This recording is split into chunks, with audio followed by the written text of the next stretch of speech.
throughout my first year of university, I felt that high school did not prepare me for the world that I just stepped foot into.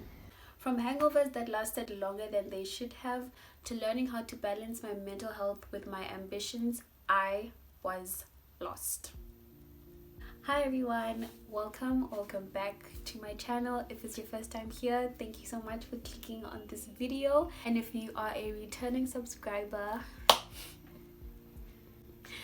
thank you for coming back to watch this video. I've been gone for so long. As you can tell by the title of today's video, we are going to be talking about a few things that high school does not prepare you for. Depending on where you went to high school and the subjects that you took, high school really prepares you for the practical life experiences that you will face as you decide to study further or as you decide to start working. In this video, I'm going to be referring to a few things, including safe and realistic career choices, how to build healthy habits in a chaotic environment, financial intelligence, how to balance your mental health with your ambitions, and lastly, self-awareness. Okay, so the first thing we're going to talk about is career choices. So no matter how many career day events I attended in high school, I always found myself gravitating towards the more traditional career paths, even though I knew that deep down inside I was a creative person.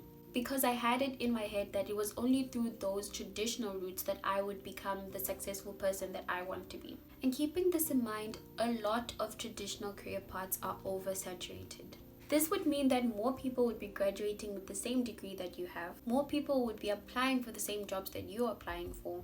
And in some situations, this would mean that you have less chances of getting a job.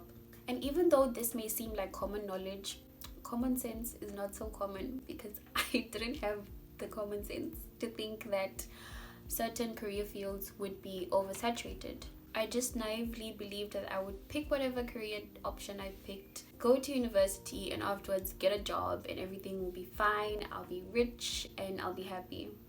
But that's not the case for a lot of people. University is very conventional, but now with many people working from home, many people freelancing, and many people starting their own businesses, a lot of people have realized that if they're going to spend hours of their day working or studying, they better enjoy doing it.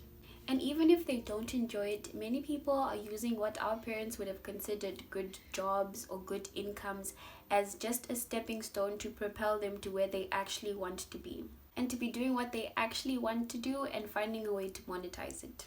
I was watching a story on Instagram, and the person in the story was talking about how he hates the idea of a 9-to-5 job, and the only reason why he would go back to his 9-to-5 job is if he was homeless and living on the street. And even then, after he's gone back to his 9-to-5 and gotten off the street, he would quit the 9-to-5 job and go back to pursuing whatever it is that he was pursuing, simply because some people do not find pleasure in traditional 9-to-5 jobs. However, this does take a lot of courage that a lot of us don't have. The next thing we're going to talk about is financial intelligence.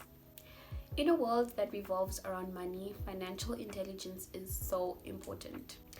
Things like knowing how to save money, making it so that your money makes you money, the different investment types available to you as a young person, such as tax-free investments, equity funds, and even retirement funds. Considering small online part-time jobs to help you generate a small income on the side.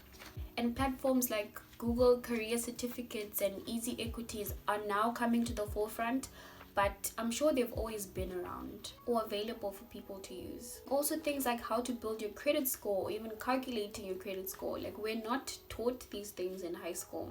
And this is so important because you're in your 20s and this is the time to begin building a solid foundation for the rest of your life in the way that you spend your money. So the next thing we're going to talk about is learning how to balance your mental health with your ambitions. I'm not going to go into detail with this one because I hope to one day make a full video about this specific point. But learning how to keep yourself in check because no one is going to do it for you. Pacing yourself and celebrating your small wins. And also learning how to build a positive relationship with work. So the last thing we're going to talk about is learning how to build healthy habits in a chaotic environment. I'm pretty sure that life orientation and life skills taught us a lot about conflict resolution and learning how to manage your, intrapersonal relationships. I've forgot the difference. Before we're in our 20s and even during our 20s, we usually have terrible habits fueled by procrastination, going to groove, or taking too much on our plates, and we end up developing bad habits in order to keep up with these. The problem comes later on in life when you have to adapt. The problem comes later on in life when you have to adapt these habits into much more healthier and beneficial habits. You can build healthy habits by controlling your environment, and the way that we control our environment is by creating a routine for yourself, finding out why you're doing what you're doing, maybe journaling, and sometimes even having a plan for when you do fail, because you're not perfect and it happens.